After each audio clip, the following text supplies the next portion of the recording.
श्री सूत जी महाराज ने कहा कि भगवान, आपने मनन की बड़ी महिमा बताई है, तो मनन का स्वरूप क्या है, श्रवण का स्वरूप क्या है और कीर्तन का स्वरूप क्या है, इसको थोड़ा आप स्पष्ट करके बतावें।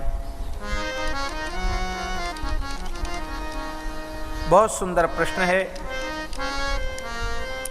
और ब्रह्मा जी उसका वर्णन कर रहे हैं। मनन का स्वरूप क्या है? पूजा जपेश गुण रूप विलास नामना युक्ति प्रियेण मनसा परिशोधनम यत् तत्संततम मननमीश्वर दृष्टि लभ्यम सर्वेषु साधन वरेष्वपि मुख्य मुख्यम। बड़ा प्यारा श्लोक है मनन की परिभाषा का।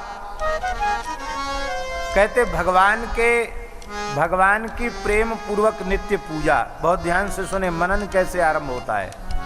भगवान की प्रेम पूर्वक भाव पूर्वक नित्य पूजा, उनके नामों का जप, उनके गुण रूप विलास और उनके नामों का युक्ति पारायण, चित्त के द्वारा चिंतन, और इसी को मनन कहा गया। बिना भगवान की सेवा पूजा नाम जप कीर्तन पाठ आदि के मनन का आरंभ ही नहीं होता है, तब मनन बनता है।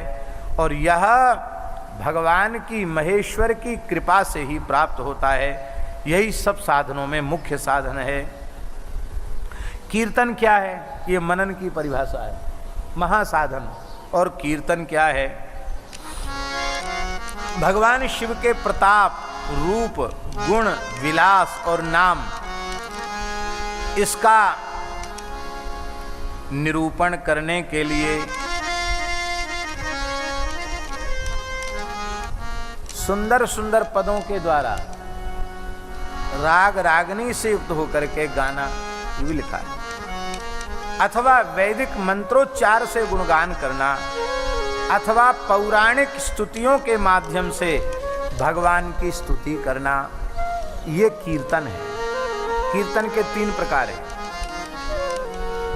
एक ताल मूर्छना से युक्त होकर के विशुद्ध राग रागनियों में गाना, भगवान के रूप का, भगवान के गुणों का वर्णन करना, एक प्रकार। दूसरा प्रकार वैदिक मंत्रोच्चार से भगवान का गुणगान करना, वो भी कीर्तन है। और तीसरा प्रकार है कि ऋषि मुनि महात्माओं ने जिन भावों में भगवान की स्तुति की है, उन स्तुतियों को कंठस्थ करके उन स्तुतियों का पाठ करना, ये भी कीर्तन है। अब ध्यान से सुने, ये श्लोक तो बिल्कुल लिखने योग्य, वैसे तो श्रवण मनन निधिध्यासन सभी श्लोक लिखने योग्य हैं, पर यह श्लोक तो विशेष रूप में लिखने योग्य है। एक ही श्लोक में श्रवण, कीर्तन और मनन तीनों को परिभाषित भगवान व्यास जी ने कर दिया है। ये तीनों जीवन में आरंभ कब होते हैं? सत्संगमेन भवति श्रवणम पुरस्तात्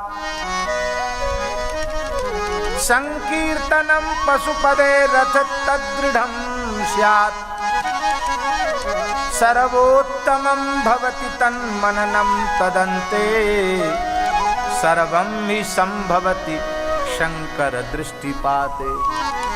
सर्वं हि संभवति शंकर दृष्टिपाते।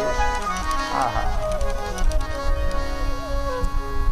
जब भगवान अपनी करुणा भरी आंखों से, नेत्रों से किसी जीव को देखने लग जाते हैं, अपनी दयार्द्र करुणार्द्र दृष्टि का पात करते हैं,